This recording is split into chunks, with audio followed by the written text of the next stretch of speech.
And now for Focus. And for the last few months, in a small park here in Paris, has been the closest thing to a home for a group of Moroccan youths who have legally entered the European Union. Most are teenagers, but some are as young as 10 years old.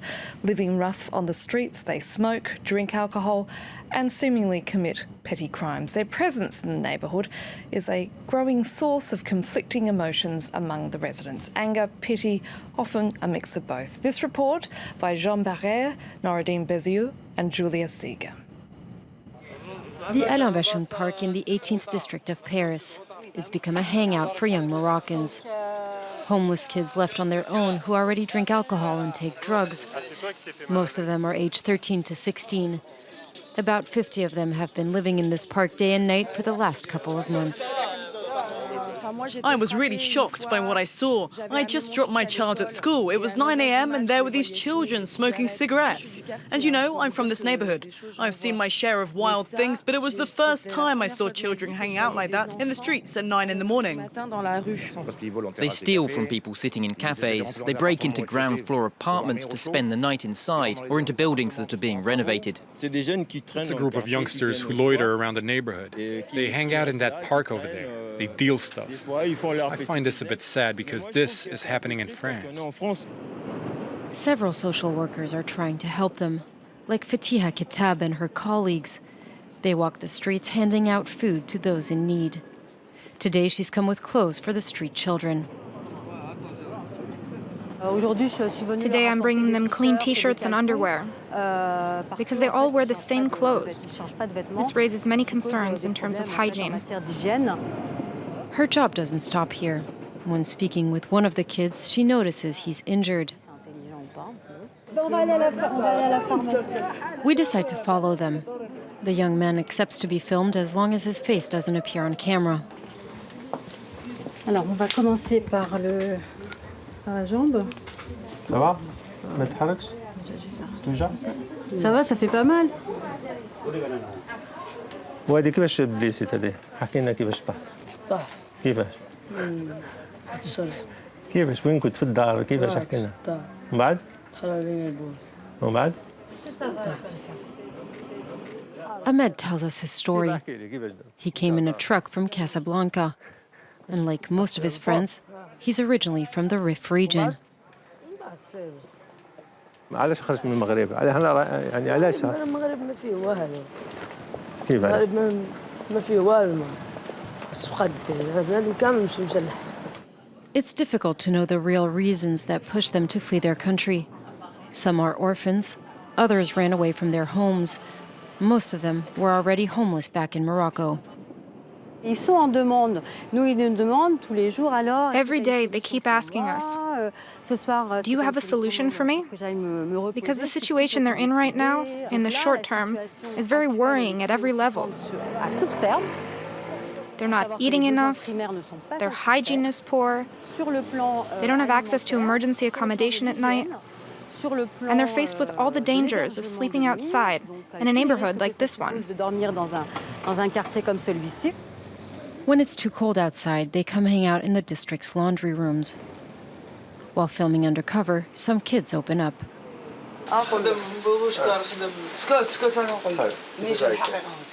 كنفيقوا في الصباح ما كنفيقوش ملي كيدينا النعاس بالليل كنعسوا مع ديك 6 الصباح ما عندناش فين نعسوا بروده وفينا خصنا ناكلوا ما عندناش فين ندوشوا نعمل لك فايده غلوصه. This 14-year-old kid from Fez also finally accepts to answer our questions. خصنا نكونوا في شي دار فيها بنادم في شي خدمه هيدا واخا صغار يمشي يخدموا هيدا نبوشكاروا على راسنا 4 شهور كل نهار في الزنقه وكنت بحال الحلو شوف دابا العروق اخاي غا العروق اخاي غا العطومه باقي فيها 4 الروح. He says they hang out as a group to protect themselves from adults who seek to exploit them. يجي تادي واحد يتعاونوا لك 20 اخاي. Brawls happen often in the streets. This teen, for instance, was stabbed in the neck and in his hand. These kids face many risks in the streets, yet local authorities aren't doing much to help them. During our 3-day shoot in the district, we met very few social workers. We do have various measures in place, and for us, talking about them is not a problem. But we do not wish to stage what we do, to put on a performance, if you will, because being discreet is very important with this type of social work. If our city hall can be blamed for something, it's maybe because we haven't reacted quickly enough when the problem was arising. But ever since then, we've been mustering a lot of resources. A building could soon open next to the park to provide these young Moroccan homeless kids with food and clothes, but also guidance. The hope is they'll one day get out of the street. Joining me now from Brussels is Frederica Toscano from the Missing Children Europe organisation. Frederica, thanks for being with us. How and why did these Moroccan children and teenagers end up in Paris, say, as opposed to Spain, which of course is physically that much closer to Morocco? Thank you very much for having me here.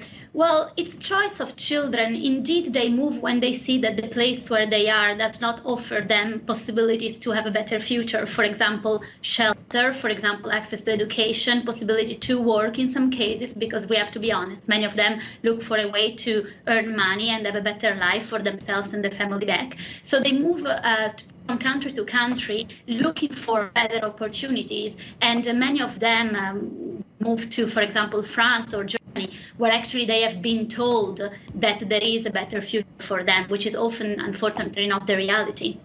What dangers do these young people face? There are many dangers, and some of them were also mentioned in the future. First of all, we have to say that there are direct dangers to their health, not only the physical health, but their mental health as well. Many of them in this situation, homeless and obliged to sleep outside in the cold and exposed to violence, etc., often suffer of post-traumatic stress disorder, for example. Many of them are depressed. Often we hear more and more cases of suicide among very, very young migrant children. Then there are other kind of dangers, for example, the danger of falling into exploitation, because when you're in a situation like the one we've seen in the video, and you're promised shelter and better future, often you believe people that you shouldn't believe, and many international criminal organizations unfortunately exploit their vulnerability and convince them to go with them, when actually in the end what they find is prostitution or labor exploitation. One thing that came through in that report is the fact that French authorities have been very slow, if at all, to respond to their needs. What should authorities be doing in order to protect these young people? It's not only French authorities, unfortunately, it's a widespread phenomenon. I would say everywhere in Europe, authorities have been quite slow in recognizing that there is an increasingly large number of children that need help immediately, need shelter and integration programs. What can be done, for example, the first thing that should be done is to create a strong and efficient guardianship system, which is required by European law. Every unaccompanied child in Europe needs to be accompanied by a guardian that represents their interests, but also a very important person that advises them and explains them what are the possibilities in the country where they are, and suggests them the strategy to be better integrated and follow the path that authorities often propose to children. So a strong guardianship system is very important. But here we're talking about, for example, shelter. We see that these children don't have access to places where they can sleep during the day and at night, and that's probably something that is so basic, but still the fact of not looking into the situation and the numbers properly and not creating a realistic plan and realistic amount of resources to be deployed for this is probably a step that needs to be done first and foremost. You mentioned there that this is a problem not only being experienced here in France, but right across Europe, and in fact there's been an increase. Do you have any idea in terms of percentage or statistics as to what numbers there are? It's very difficult because many of these children are not registered or identified. Countries don't have, unfortunately, very well-working database that allow us to have a clear picture on how many unaccompanied children are present, how many are homeless, how many have run away from shelters. So it's very difficult to have a picture of that. We rely on information from organizations that are working in the streets and in the field, and what we hear is that homelessness is a very, very big problem among unaccompanied migrant children coming from third countries. Frederica Toscano, we're going to have to leave it there. Thank you so much. Thank you very much.